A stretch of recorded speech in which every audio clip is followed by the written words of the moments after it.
A very good morning to all of you. Today we are going to continue our next topic, that is production facilities in sterile dosage form और parental preparations. So जब भी means हम parental preparations का manufacturing करते हैं, उसको formulate करते हैं, तो हमको बहुत सारे मीन्स स्पेशल प्रिकॉशंस हमको वहाँ पर लेने की ज़रूरत होती है. जैसे कि जो भी means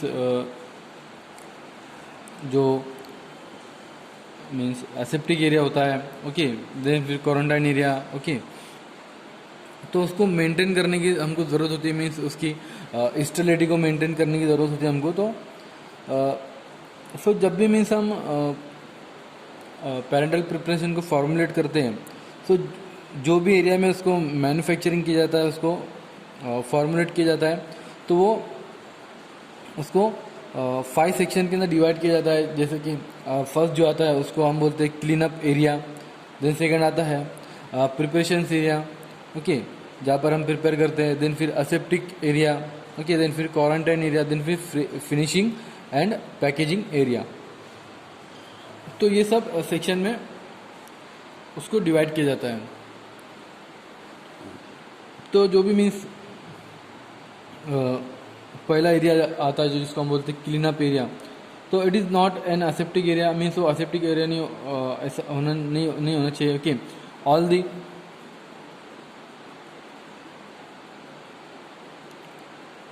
all the parental products must be free from foreign particles and microorganism. So clean up area means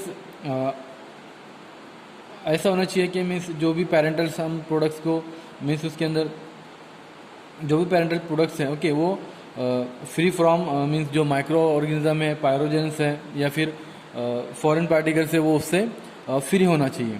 okay, the area and the atmosphere of the room where manufacturing of the parental products are done must free from dust, fibers and microorganism. Cleanup area should be constructed with stand, moisture, steam and detergent. So means जो भी means area होता है cleanup area, तो means उसके अंदर means किसी भी तरह की जब भी हम मैन्युफैक्चरिंग करते हैं उसके अंदर किसी भी तरह की मीन्स ड्यूरिंग मैन्युफैक्चरिंग किसी भी तरह की मीन्स उसके अंदर धूल मिट्टी नहीं होना चाहिए. ओके, माइक्रो ऑर्गेनिज्म नहीं होना चाहिए. ओके,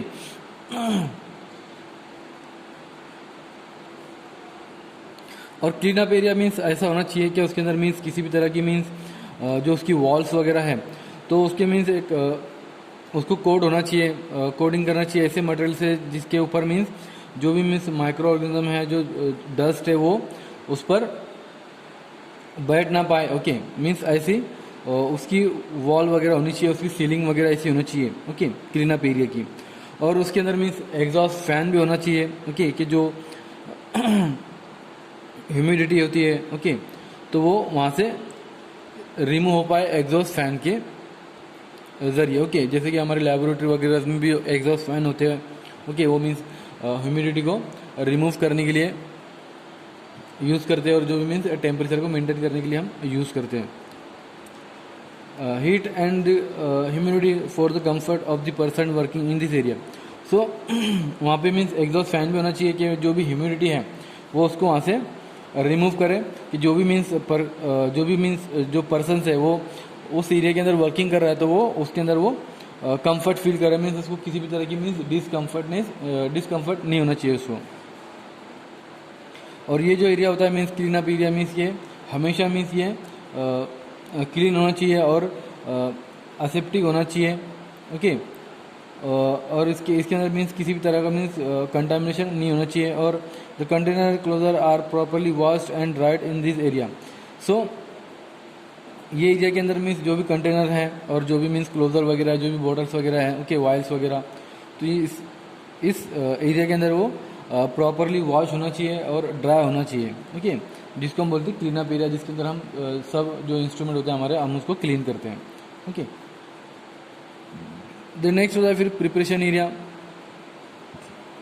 तो प्रिपरेशन एरिया जहाँ पर हम भी पैरेंटल प्रिपरेशन का मैन्युफैक्चरिंग करने वाले, तो वो कैसा होना चाहिए कि in this preparation area ingredients of the parental products are mixed and preparation is made for filling operation.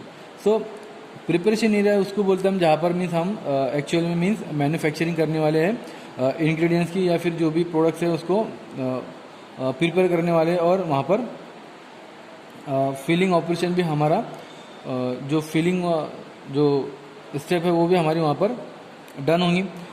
Also it is not essential that this area should be aseptic, but strict precautions are required to prevent any contamination from the outside. But इतना essential नहीं है कि means ये जो area है preparation area ये aseptic हो. Okay, but हमको यहाँ पर जो मीन्स स्ट्रिक्ट हमको प्रिकॉशन लेने की यहाँ पर ज़रूरत होती है कि मीन्स बाहर का जो आउटर का जो मीन्स एटमॉस्फेयर है, फिर बाहर से कोई किसी भी तरह के इन्वेडर्स या माइक्रो ऑर्गेनिज्म ना आ पाए, या फिर बाहर से किसी भी तरह का मीन्स कंटेमिनेशन प्रिपरेशन एरिया के अंदर ना आ पाए. Okay, so cabinets and the counter should be made of stainless steel and they are filled in such a way that no space is left for the dirt to accumulate.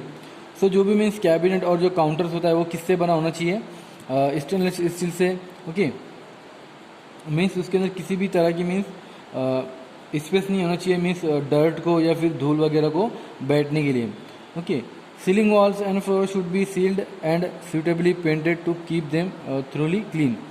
So जो भी उसकी ceiling जो wall होती है उसकी ceiling होती है, जो वॉल्स होती है प्रिपरेशन एरिया की, वो ऐसी होना चाहिए मीन्स सूटेबली सील्ड होना चाहिए. ओके, और पेंटेड होना चाहिए मीन्स कि उसके अंदर मीन्स उस पर मीन्स किसी भी तरह की जो डर्ट है जो धूल है वो बैठने ना पाए. ओके, तो यहाँ पर मीन्स फ्लो चार्ट है दिया हुआ यहाँ पे मीन्स कि कैसे जो फैसिलिटीज़ प्रोवाइड होती है इंडस्ट्रीज़ के अंदर पैरेंटल प्रिपरेशंस को बनाने के लिए. ओके, तो स्टोर रूम होता है.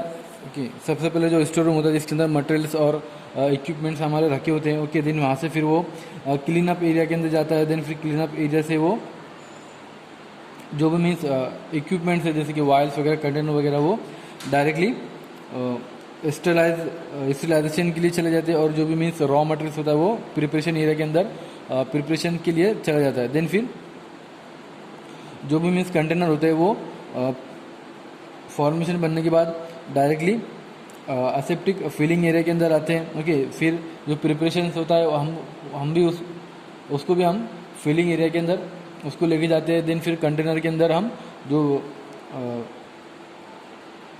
प्रिपरेशन होता है उसको हम वहाँ पर फिल कर देते हैं. देन फिर वहाँ से क्वारंटाइन एरिया के अंदर लेके जाते हैं. देन फिर वहाँ से पैकेजिंग एरिया के अंदर हो जाता है. ओके, देन फिर फर्दर वो आगे प्रोसीड होता है स्टोरेज कंडीशन के लिए और डिस्पोजल के लिए.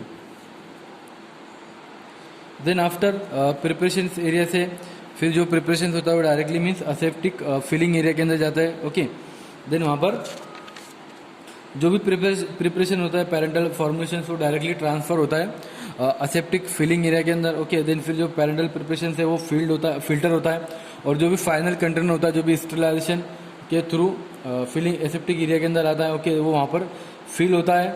ओके, देन उसको वहाँ पर क्लोजर से सब्सिक्वेंटली उसको सील कर देते हैं. Okay, the entry of the personal into aseptic area should be through an air lock. तो जब भी मीन्स जो एरिया मीन्स असेप्टिक एरिया के अंदर मीन्स जो पर्सन असेप्टिक एरिया के अंदर वर्क कर रहा है. ओके, तो उसकी जो भी मीन्स वो ऐसी एंट्री होना चाहिए उसके अंदर मीन्स वो अगर अंदर जा रहा है ओके असेप्टिक एरिया के अंदर तो वो एयर लॉक करके जाए मीन्स उसके अंदर किसी भी तरह की मीन्स बाहर के किसी एयर ना आ पाए. ओके, और means micro organism aseptic area के अंदर ना आ पाए. ओके, तो मैं वो इसलिए कि वो मीन्स जो उसकी स्टेबिलिटी होती है उसको मेंटेन रखने के लिए स्पेशली जो train person should be selected to work. So उसके अंदर मीन्स जो फॉर्मुलेशन करता है स्टेराइल डोसेज फॉर्म की, तो उसके अंदर ऐसा पर्सन्स की रिक्वायर्ड होती है जो कि वेल ट्रेंड हो. ओके, उसको नॉलेज हो कि हमको कैसे वहाँ पर कंडीशन हमको मेंटेन करना है. ओके, तो ऐसे पर्सन को वहाँ पर सिलेक्ट करते हैं. ओके, देन जो उसकी जो सीलिंग्स और वॉल जो होती है एसेप्टिक फ्लोर्स की ओके वो शुड बी सील्ड होती है और पेंटेड होना चाहिए so that they can be washed और ट्रीटेड विथ एसेप्टिक सॉल्यूशन और स्प्रेड बिफोर यूज़. सो जब भी हम मीन्स पैरेंटल प्रिपरेशन के लिए एसेप्टिक एरिया का यूज़ करते हैं तो जो सीलिंग होती है, वॉल्स होती है, जो फ्लेवर मीन्स जो उसका फ्लोर होता है, ओके, उसको हमको क्लीन करना होता है, उसको वॉश करना होता है मीन्स एसेप्टिक सॉल्यूशन के थ्रू और स्प्रे के थ्रू, ओके। मीन्स उस पर जो भी मीन्स जो डस्ट है और जो माइक्रोब्स है वो वहाँ से रिमूव हो जाए, okay. Stainless steel counter should B fitted on the walls. Mechanical equipment should be housed in stainless steel cabinet in the order to prevent the dirt accumulation. So किस लिए मीन्स हमको उसको वॉश करना होता है, उसको एसेप्टिक करना होता है कि मीन्स जो भी मीन्स जो डर्ट होती है उसका मीन्स जमा होने से उसको हम प्रिवेंट कर सकें, उससे बचा सकें, ओके। बट जो the air in the aseptic area should be free from fibres, dust and microorganism. तो जो एसेप्टिक एरिया होता है उसके अंदर ऐसी एयर होना चाहिए जो कि फ्री फ्रॉम माइक्रोब्स हो, फ्री फ्रॉम फाइबर्स हो, फ्री फ्रॉम डस्ट हो, फ्री फ्रॉम वायरसेस हो, okay. So this can be achieved by the use of high efficiency particulate air filter. तो ये हमको कैसे मिलता है कि जब हम इंडस्ट्रीज के अंदर हेपा फिल्टर का यूज़ करते हैं, ओके। सो जिसकी वजह से क्या होता है कि जो भी मीन्स जो पार्टिकल्स जो होते हैं मीन्स जो एयर के अंदर जो प्रेजेंट होते हैं वो जिनकी जो साइज अगर 0.3 माइक्रोन तक है तो हेपा फिल्टर उसको इजीली उसको मीन्स लेमिनार एयर फ्लो के थ्रू उसको सिस्टम से वो उसको रिमूव कर देता है, ओके। सो ये था सिंपली एसेप्टिक एरिया मीन्स वो कैसा होना चाहिए जब भी हम मीन्स पेरेंटल प्रोडक्ट्स का मीन्स पेरेंटल प्रिपरेशन का फॉर्मुलेशन करते हैं, ओके। देन फिर नेक्स्ट आता है क्वारंटाइन एरिया। सो फिलिंग के बाद एसेप्टिक एरिया में से जब भी हम फिल करके कंटेनर को सॉल्यूशन से फिल करके जब निकालते हैं तो उसको क्वारंटाइन एरिया के अंदर लेके जाते हैं हम। तो a batch of the parental product after its filling, sealing and sterilization are held up in this area. The random sample of the parental product of different batches are in the analytical laboratories for the evaluation. तो quarantine area के अंदर जो भी means जो after की process होती है, जैसे कि वो प्रिपरेशन के बाद होता है, फिलिंग के बाद होती है, सीलिंग के बाद होती है और स्टलाइजेशन के बाद हम उसको क्वारंटाइन एरिया के अंदर लेके जाते हैं। दिन फिर वहाँ पर जो सैंपल्स होते हैं हमारा वो रैंडमली वहाँ पर डिफरेंट बैचेस के अंदर वो डिवाइड हो जाते हैं। दिन फिर वो एनालिटिकली इवैल्यूएशन के लिए और लैबोरेटरी इवैल्यूएशन के लिए, ओके, और टेस्टिंग के लिए वहाँ पर वो इवैल्यूएशन उसका की जाता है। Those parental products which passes all the quality control test are transfer into the finishing और द पैकेजिंग एरिया। सो जो भी प्रोडक्ट्स उसके अंदर जो होते हैं, ओके, सो अगर वो जितने भी मीन्स क्वालिटी एश्योरेंस और क्वालिटी कंट्रोल टेस्ट को अगर वो पास करे तो डायरेक्टली मीन्स वो एज अ फिनिशिंग प्रोडक्ट हम उसको मानते हैं। वो डायरेक्टली फिर पैकेजिंग करके उसको लेबल करके उसको बॉक्स में पैक करके वो डायरेक्टली मार्केट के अंदर सेंड कर दिए जाते हैं, ओके। देन फिर आफ्टर आता है आपका finishing and packaging area, okay. So testing के बाद मीन्स क्वालिटी कंट्रोल और क्वालिटी एश्योरेंस टेस्ट के बाद जो भी प्रोडक्ट्स होते हैं फिनिश प्रोडक्ट वो डायरेक्टली फिनिश और पैकेजिंग एरिया के अंदर जाते हैं। देन फिर वहाँ पर जो भी पेरेंटल प्रोडक्ट्स होते हैं उनको प्रॉपरली लेबल करते हैं, ओके, प्रॉपरली उसको पैकेज करके, ओके, उसको प्राइमरी सेकेंडरी लेबल करके, देन फिर उसको फिजिकल प्रोडक्शन उसको प्रोवाइड करके, okay, during transportation, handling and storage जो भी उसको मीन्स जिससे उसको मीन्स बचाया जा सके, तो ऐसी मीन्स उसके अंदर उसकी पैकेजिंग की जाती है। The labelled container should be packed in a cardboard और अ प्लास्टिक कंटेनर, ओके।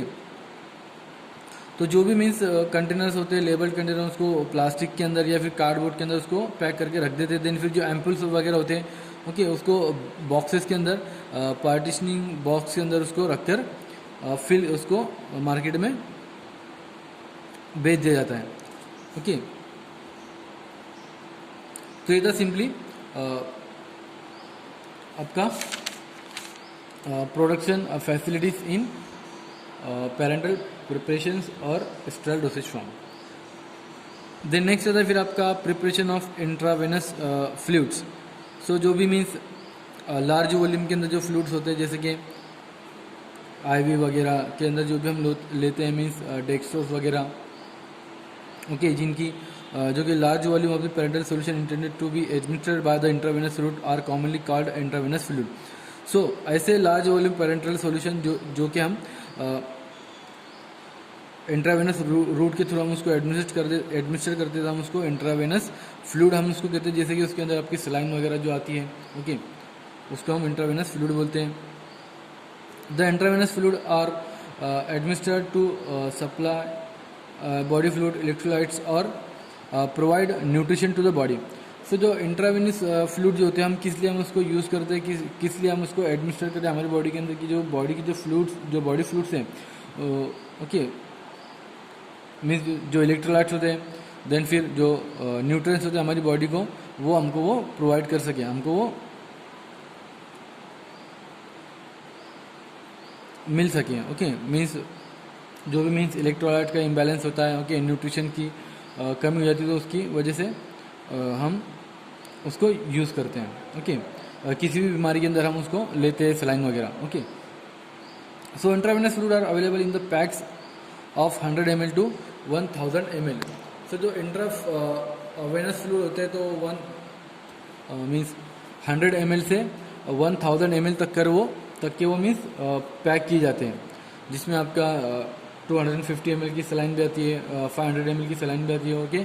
और जो ट्रांसफ्यूजन फ्लूइड वगैरह जो भी होते हैं, okay. So all the precaution must be observed during preparation of intravenous fluid so that they are free from foreign particles and microorganisms, okay। so जब भी हम मीन्स इंट्रावेनस फ्लूइड को उसका प्रिपरेशन करते हैं, उसका मैन्युफैक्चरिंग करते हैं, तो हमको बहुत सारे मीन्स प्रिकॉशन लेने की और ऑब्जर्वेशन करने की हमको ज़रूरत है जब भी हम उसका प्रिपरेशन करते हैं।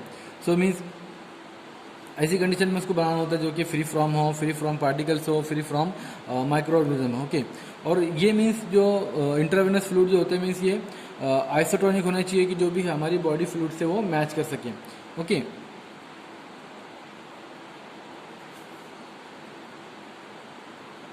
Then since large volume of intravenous fluid are administered at a time, तो जो large volume of intravenous fluid होते हैं, हम उसको एट अ टाइम पे हम उसको एडमिनिस्टर करते हैं, और no bacteriostatic agent should be include in the formation of intravenous fluid. So इसके अंदर मीन्स हम किसी भी तरह के मीन्स बैक्टीरियोस्टैटिक एजेंट हम इसके अंदर इंक्लूड नहीं कर सकते जब भी हम इंट्रावेनस फ्लूइड का मैन्युफैक्चरिंग या इसका हम फॉर्मुलेशन करते हैं। The intravenous fluid should be free from pyrogen और as a large volume of this fluid may be cause serious normal reaction in the patient। सो जो इंट्रावेनस फ्लूइड जो होते हैं मीन्स वो फ्री फ्रॉम पैराजेंस होना चाहिए, फ्री फ्रॉम माइक्रो ऑर्गेनिज्म होना चाहिए, फ्री फ्रॉम फॉरेन पार्टिकल्स होना चाहिए, ओके। मीन्स किसी भी तरह की उसके अंदर इम्प्योरिटीज नहीं होना चाहिए, ओके। अगर उसमें किसी भी तरह के मीन्स पैराजन अगर प्रेजेंट है या किसी भी तरह के मीन्स इम्प्योरिटीज अगर प्रेजेंट है, तो वो पेशेंट को मीन्स सीरियस इलनेस या फिर सीरियस एडवर्स ड्रग रिएक्शन उसको या फिर एलर्जिक रिएक्शन उसको वो कॉज कर सकता है किसी भी पेशेंट्स को, ओके। तो जो भी मीन्स हम इंजेक्शंस वगैरह या फिर जो भी मीन्स इंट्रावेनस फ्लूइड जो मार्केट में अवेलेबल है हम वो लेते हैं, आपको पता है, जैसे कि उसके अंदर आते हैं डेक्सट्रोज इंजेक्शन आईपी, ओके, जो कि हम एज अ न्यूट्रिएंट रिप्लेनिशर हम उसको यूज़ करते हैं, ओके। जो कि means 5, 10 and 25 and 50% weight by volume भी कॉन्सेंट्रेशन में अवेलेबल है मार्केट के अंदर। देन फिर आता है next sodium chloride and dextrose injections, okay, जो कि हम नॉर्मली यूज़ करते हैं, जिसके अंदर सोडियम क्लोराइड होता है 0.11% टू 0.9%, ओके। और डेक्सट्रोज होता है इसके अंदर 2.5 टू 25%, ओके, जिसको हम एज अ इलेक्ट्रोलाइट और एज अ न्यूट्रिएंट रिप्लेनिशर हम उसको यूज़ करते हैं। देन इसी तरह से आते हैं आपके सोडियम क्लोराइड इंजेक्शंस, ओके, जिसके अंदर जिसको हम बोलते हैं नॉर्मल सलाइन, जिसके अंदर 0.9% सोडियम क्लोराइड होता है, ओके। देन फिर सोडियम लैक्टेट इंजेक्शंस, वही इस तरह से मैनिटॉल इंजेक्शंस वगैरह, mannitol and sodium chloride injections, okay. Then फिर रिंगर इंजेक्शंस, देन फिर Ringer lactate solution injection, okay. So ये सब मार्केट में अवेलेबल हैं as a intravenous fluid. So जो भी मीन्स इंट्रावेनस फ्लूइड होते हैं हम उसको ऐसा कॉमनली यूज़ करते हैं कि मीन्स किसी भी पेशेंट्स को मीन्स उसकी क्लिनिकल कंडीशंस के लिए हम उसको यूज़ करते हैं, जैसे कि फॉर एग्जांपल उसको उसकी मीन्स थेरेपी को मेंटेन करने के लिए। ओके, मीन्स कोई पेशेंट अगर सर्जरी के अंदर मीन्स कोई पेशेंट का अगर सर्जरी वगैरह हो रही थी, उसको सलाइन वगैरह देते हैं हम। ओके, उसकी थेरेपी को मेंटेन रखने के लिए। ओके, और टू अंडरगो सर्जरी और unconsciousness and are unable to take fluids, electrolytes and nutritions orally. So ऐसे पेशेंट को मीन्स जो कि मीन्स न्यूट्रिशन वगैरह या फिर इलेक्ट्रोलाइट्स या फिर फ्लूइड को वो ओरली नहीं ले सकता, या फिर वो अनकॉन्शियसनेस है।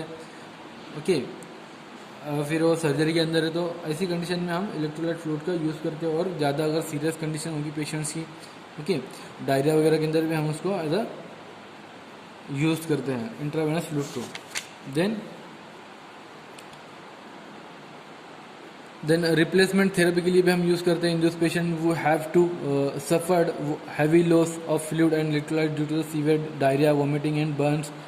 सो रिप्लेसमेंट थेरेपी के लिए भी हम यूज़ करते हैं उसको। मीन्स अगर कोई पेशेंट्स के अंदर फ्लूइड का लॉस हो चुका है या फिर इलेक्ट्रोलाइट बैलेंस हो गया, इम्बैलेंस हो गया, उसके अंदर इलेक्ट्रोलाइट्स का लॉस हो गया है। ओके, डायरिया कंडीशन के अंदर होता है ऐसा, वॉमिटिंग के अंदर होता है। ओके, और जब इंसान जल जाता है तब तो उसको हम एज अ इंट्रावेनस फ्लूइड हम उसको यूज़ चढ़ाते हैं। Okay, means of providing basic nutrition. Then फिर उसको बेसिक न्यूट्रिशन प्रोवाइड करने के लिए भी हम इंट्रावेनस फ्लूइड का यूज़ करते हैं। Then provide total parental nutrition. फिर टोटल पेरेंटल न्यूट्रिशन हम उसको प्रोवाइड करने के लिए भी हम यूज़ करते हैं as a vehicle for other drug substance. Then फिर हम उसको अदर ड्रग्स, अगर हमको कोई दूसरा ड्रग्स देना है कोई पेशेंट्स को, तो हम एज अ सलाइन को एज अ व्हीकल हम उसको यूज़ करते हैं। ओके, सीरियस पेशेंट्स के अंदर।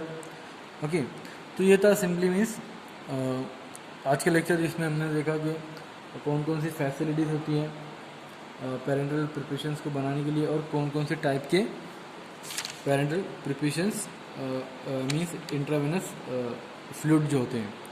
ओके।